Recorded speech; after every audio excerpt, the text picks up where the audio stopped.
నెల్లూరు, కోవూరు ఈ 2 ఊర్లకు మాత్రం మనం డైరెక్ట్ హోమ్ డెలివరీ. మిగతా ఊర్లకి నవత రోడ్డు ట్రాన్స్పోర్ట్ ద్వారా కానీ ఏపీఎస్ఆర్టీసీ లాజిస్టిక్స్ ద్వారా కానీ మనం రైస్ అనేది RNR 15048 తెలంగాణ సోనా CVR పద్ధతిలో వరి సాగు చేసినటువంటి రైస్ మనం పంపించడం జరుగుతూ ఉంటుంది.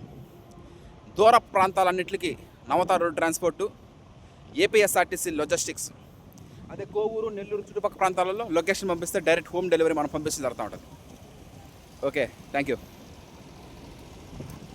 ఈ రోజున మనం కోవూరుకి, శ్రీ పొట్టి శ్రీరాములు నెల్లూరు జిల్లా కోవూరుకి, అదేవిధంగా నెల్లూరుకి రైస్ ఆడిచ్చి మిల్లింగ్ చేసి ప్యాకింగ్ చేసి ట్రాన్స్పోర్ట్ చేయడం జరుగుతుంది. ఇంకొక విషయం ఏంటంటే, మనం మొన్న ఉరికోతలు కోసాం మార్చిలో. శ్రీరామనవమి పండగ సంబరాల్లో రైస్ వినియోగదారుల సేవలో ప్రకృతి రత్న అక్షత విహారం అంటుంది. అందరూ శ్రీరామనవమి పండుగ జరుపుకుంటా ఉంటే మనం ఎండబెట్టడం, ఆరబెట్టడం ఆ ప్రక్రియలో ఉన్నాం. ఎల్లుండి నవమి, ఈరోజు సప్తమి, రేపు అష్టమి, ఎల్లుండి నవమి. అంటే శ్రీరామనవమి ఎప్పుడైనా సరే నవమి రోజు చేయడం జరుగుతూ ఉంటుంది.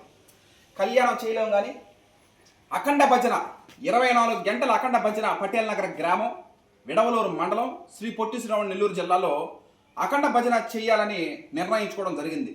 ఆ శ్రీరాములు వారు, సీతారాముల వారి మన ప్రతి ఏ గ్రామం ఎత్తుకున్నా, ఏ మండలం ఎత్తుకున్నా, ఏ ఊరు ఎత్తుకున్నా కూడా రాముల వారి దేవాలయం లేని ఊరైతే లేదు. మనం పంపించిన ప్రతి ఊరు కూడా, ఏ ఊరికైనా సరే ఒక మండలం ఎత్తుకుంటే ఖచ్చితంగా మా మండలంలో ఒక 4-5 రాముల వారి దేవాలయాలు ఉంటాయి. అలాగా ఆ టైంలో ఒక్క గింజ కూడా తడవకుండా, ఉరికోతలు కోసేటప్పుడు ఒక్క గింజ కూడా తడవకుండా చూసినటువంటి జొన్నవాడ కామాక్షమ్మ తల్లి కానీ, శ్రీ మధ్యరాట్ పోతులూరు వీరబ్రహ్మేంద్ర స్వామి గారి దీవెనలు కానీ, ఇలా రాముల వారి గుడి ఉంది కాబట్టి తాతగారు కట్టించారు ఆ గుడి. ఆ గుడిలో ఎల్లుండి అఖండ భజన చేయడానికి నిర్ణయించుకోవడం జరిగింది.